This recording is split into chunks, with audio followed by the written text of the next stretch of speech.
म्हणजे तुमचा जो प्रश्न आहे ना की लघवी रोखून धरणं किंवा जास्त खूप वेळानंतर लघवीला जाणं, तर तसं काय करू नका.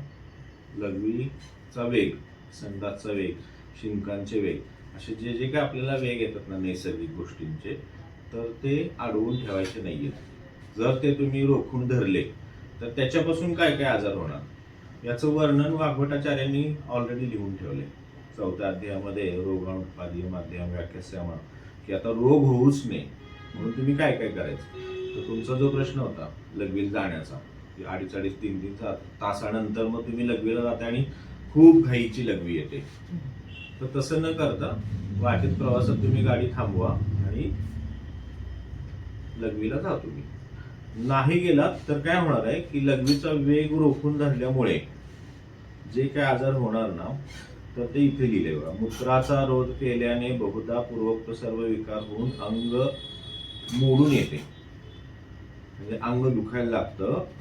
बस्ती म्हणजे ब्लॅडर, शिश्न, त्यानंतर अंडसांधे यांच्या ठिकाणी वेदना लागतात व मुतखडा होतो. आणि मग त्याच्यावर उपाय दिलेत त्यांनी की काय काय करायचे.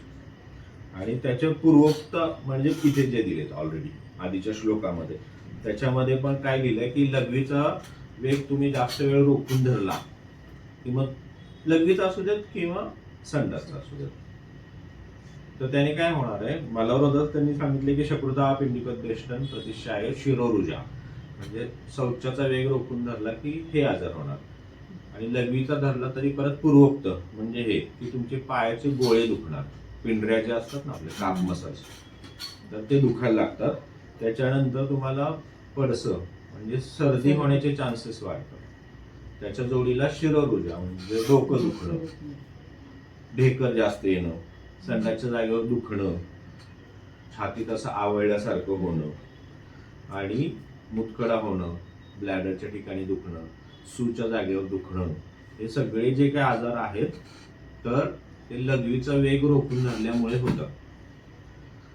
तर ज्या ज्या वेळी जो जो वेग येईल ना, तर त्या त्यावेळी तुम्ही जाऊन यायचं.